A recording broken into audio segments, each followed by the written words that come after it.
This shouldn't be so hard. I wanted to celebrate Superman this month and talk about the character's importance and relevancy in our pop culture and by extension in society. It was easy with the books, it was easy enough with the movies, but when the time for the games came, I was defeated. Yes, video games aren't exactly fertile ground for symbolism and academic studies on allegory, but Superman has a few gazillion superpowers and he first appeared in a book called Action Comics. If there's one thing games are supposed to do well, that's action. The obvious choice for a retro review is, of course, Superman for the Nintendo 64, but that game is less celebrating and more a shortcut to a fucking stroke. Poor Superman never had luck in video games. Past the primitive stuff on the arcades and the home computers, the first big console release was that terrible Japanese-made adventure RPG hybrid with the overly cutesy characters for the NES. Then we had the 16-bit games, one for the Mega Drive by Sansoft that played like a broomstick with a cape getting pummeled by random enemies, and the Death and Return Superman game based on the comics for the Mega Drive and the SNES. It was repetitive, and Superman was barely in it. Then there was that tragedy of the human condition as seen through the cartridge slot of the N64, and then the handheld.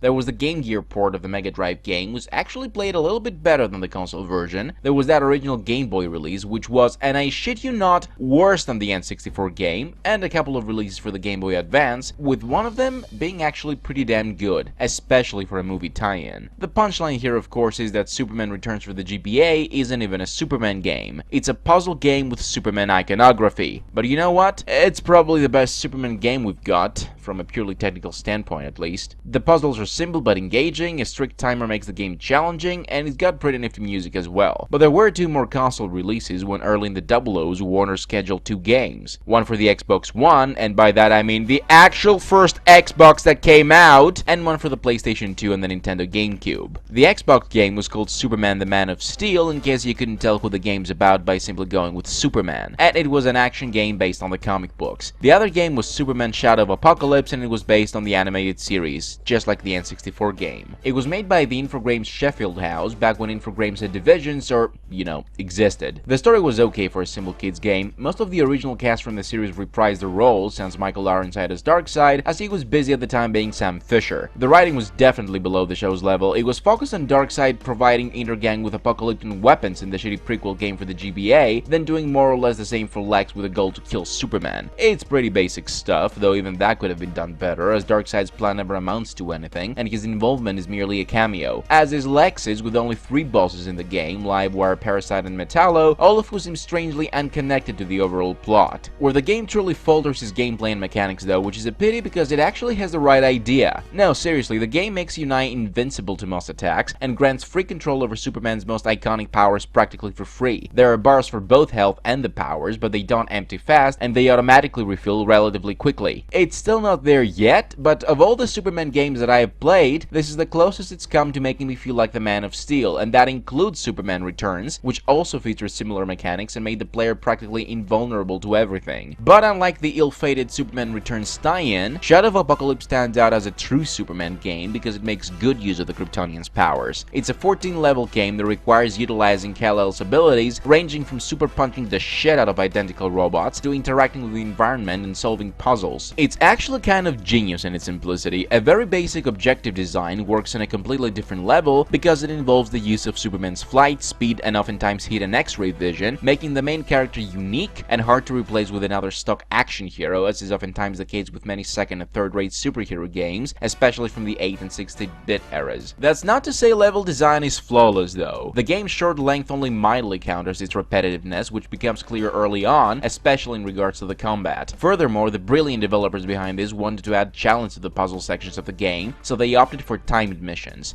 A lot of timed missions, and they don't let up either. They start hard and they only get harder. There are a few more infuriating things than carrying stuff to put into other stuff from one side of the map to the other, only to have the timer run out 3 feet from the goal, after which you're called to try all over again. And again. And again. The primary cause of the fuck-ups is movement and camera control, especially in flight. The game was made before developers started using the right analog stick for camera control, and thus navigating the map to an objective or exploring to find that slot or that button you need to push can be frustrating, challenging, especially under a timer. There's a particularly asinine mission toward the end that epitomizes the concept of both level and control design flaw and has made me quit the game in the past. Not to mention, while the mission objectives make fairly decent use of Superman's set of powers, and that's the main strength of the game, the leaps of logic taken to put the Man of Tomorrow in these situations is sometimes jarring. Between melting reactors and water dams that seem to have been built with no safeguard in place in case something goes wrong, there is a particularly hilarious mission where Superman has to deactivate the self-destruct mechanism in Lex Labs, a process that requires leaving the main hub where the machine is, finding a corridor nearby, releasing 2 locks and getting a key that looks like a giant energy ball, then transferring it all the way back to the main room, climbing up at the top of the machine again, and inputting it there. Did I mention the main hub is run through by giant deadly gas pipes that end up exploding and filling the entire facility with this stuff? Who the hell thought this was a good idea? Why would you build an override mechanism so ridiculously complicated? The Black Mesa administration had better sense of securing their facility, and that's a place where 3/4 of its stuff got eaten because of equipment malfunction. Special nod has to be given to the visuals and especially in the Superman character model. The game uses the cell shading technique, which I admit I'm not very fond of, and despite its efforts to mimic the look of the show, it comes off a bit bland. The level of detail on Superman, however, is fantastic, and the attention put on his animation is stellar. Sometimes it's worth flying around in the game just to see all the subtle ways in which Superman animates. With the exception of that puzzle thing, Shadow of Apokolips is likely the best solo Superman game ever made, but I'm still hard-pressed to call it a good game. Its difficulty curve can be frustrating, and while checkpoints between objectives usually balance out the game's trial and error approach, some of those objectives drag on for too long, and each retry forces the player to deal over and over with the same annoyances, such as the broken camera. Also, the poor writing and the short length forbid the game from being perceived as anything other than a holiday title aimed at children, and as such condemns it into obscurity for the superhero game subgenre. But the ideas are there. This shouldn't be so hard. In this day and age when game technology has got so far that Tomb Raider can't make even because of its insane production costs, a character with so many possibilities shouldn't be shoved into meaningless kids titles. Superman Returns, released in 2006, was the last solo Superman game we got, and even though it suffered from a hurried production schedule that left the game entirely unfinished past the basic playable level, that one also had several good ideas. So far, the best games in which Superman has appeared are Justice League titles, such as the criminally underrated Justice League Heroes, NetherRealm's fighting titles, as well as Lego Batman 2, which had the purest form of Superman in a video game, and it didn't seem hindered by it at all. That's just not right. Developers like to cite Superman's invulnerability as a problem in making a game about the character, but that's a cop-out excuse. Games may not be art, but they are a deeply creative medium that requires innovation, and sometimes this innovation will have to come out of necessity. That's how we got Metal Gear, for fuck's sakes. At least 3 games I just mentioned found different workarounds to Superman's invincibility, which isn't even that much of an issue when pitted against larger-than-life villains such as Darkseid. Why not have a double-length health bar that's refilled automatically depending on Superman's exposure to the sun? Require the player to fly up and recharge every now and then, and grant back a little less health with each recharge. Imagine the possibilities in an open city environment with regular day-to-night cycle that would make the nighttime missions more challenging without the option to recharge. Think of how smoothly the difficulty curve would rise if in later stages the players found themselves off-world in places with a red sun or no sun at all, like for example Apokolips. Instead of a game over that's ultimately meaningless in video games nowadays anyway, require the player to back down from a fight and flee to let Superman recuperate. Every now and then have enemy henchmen look for him when he's weak and defenseless, forcing the player revert to the Clark Kent persona and try to blend in with the crowd without raising suspicion. Even without taking the option of an open-world game, have different enemies impact on Superman differently. Standard thugs with AK-47 shouldn't have an effect on him, but troops armed with kryptonite weapons should reflect various types of damage based on the type of kryptonite they use. Troops with high-voltage weapons can incapacitate Superman even if they can't kill him. Enemies who deal in magics can deal a lot of damage. Silver Banshee, a villain from the comic books who screams in hypersonic frequencies, almost made his head explode once. Literally. Then bring in the heavy hitters, the Brainiacs, the Zods, the Darkseids, force different ways to take out different types of enemies. Superman doesn't kill, so require indirect methods of elimination for the human enemies who can't take the abuse, and so on and so forth. As we live in an era when superhero games are more than just cartoon tie-ins and make their own multi-million mark in the market, the archetypal superhero deserves a place in there as well, simply because there are so many things you can do with a character like him. Games with superpowered characters come out all the time, and Prototype taught us not too long ago that a powerful central character can offer a very cathartic game. It's a loss glossing over Superman because of a minor hindrance that has been dealt with before successfully. It's a loss for Warner because it loses money from establishing a household name into a huge market. It's a loss for the gamers that miss out on what could be a genuinely extremely fun game, and it's a loss for the the gaming industry that can't innovate to use one of the biggest characters in the audience's collective consciousness and consequently employ a lot of smaller and obscure starving studios. You want to make a good Superman game? Take Shadow of Apokolips and put it on steroids.